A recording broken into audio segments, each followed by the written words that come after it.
Well, good morning, everybody. This article is from Natural News, and the headline is, "Wait a sec, you mean James Comey wrote a memo to himself, then leaked it to the New York Times?"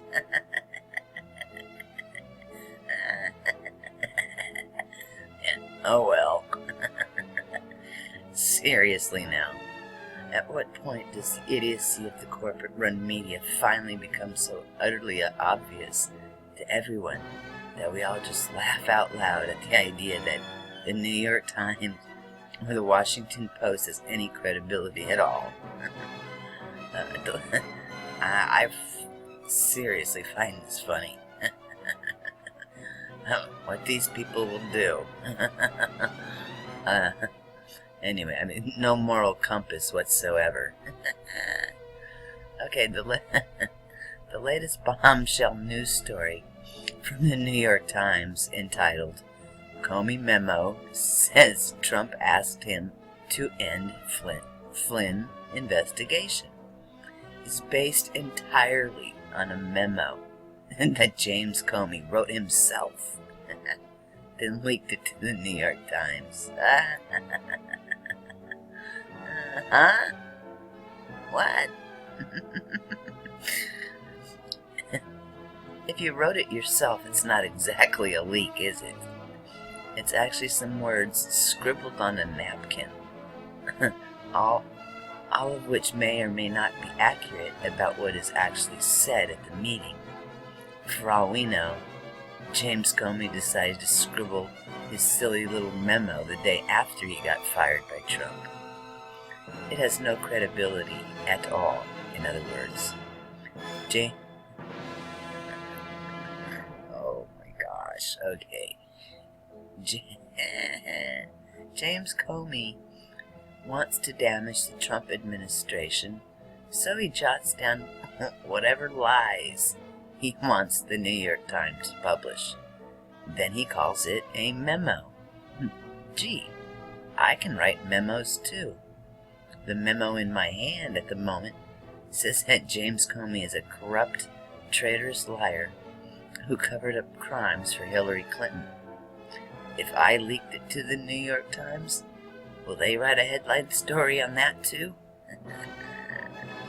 The fact that Comey memo is being widely reported as a leak to the New York Times underscores the fact that nobody in the establishment media knows what a leak really is. That's pretty funny. I like that. Yeah, they don't know what a leak really is. It's not a leak if you wrote it yourself, obviously, unless the words leaked out of a hole in your head and spilled out onto a memo pad. When you write yourself a memo, those aren't leaks, unless you are a schizophrenic multiple personality mental patient, where perhaps one personality leaked the secret to your other personality via your voices in your head. Gotta love this article. Does James Comey have voices in his head? Are they the same voices that told him not to prosecute Hillary Clinton for a long list of obvious crimes in the mishandling of classified information? Even more importantly, are these the same voices that New York Times reporters are citing when they claim anonymous sources told them all sorts of astonishing things that can't be sourced to any real person? Yes, I'm pointing to the obvious. Rational conclusion in all of this, which is simply that the delusional effort to continue fabricating fake news against President Trump is rooted in a kind of mass mental illness that has clearly infected not only James Comey, but also Michael S. Schmidt, the conspiracy theorist in chief at the New York Times, who apparently has all sorts of anonymous sources. All sorts of... Oh, hold on. Well, that was a boo-boo. Okay, where was I? Gosh, it must be confusing in there. Yeah, which voice are you supposed to listen to at any given moment? Such people think...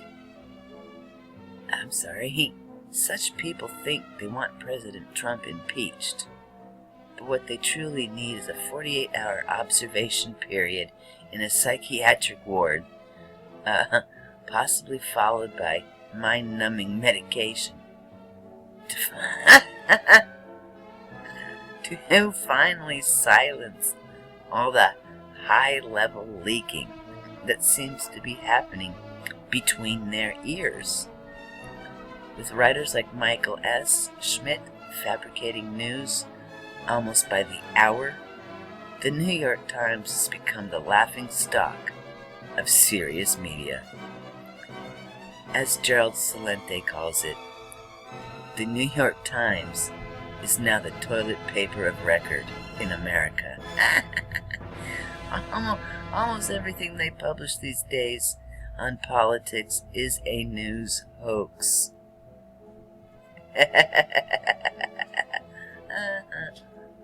Hoax. Nearly all hate crimes turn out to be hoaxes perpetrated by liberals to stir up hatred against conservatives. Anyway, so that's it. I find this extremely funny, and thank you all so much for watching. Hope you guys all have a wonderful day. Let's hope James Comey can figure out how many voices he has in his head. Okay, ta-ta, until next time.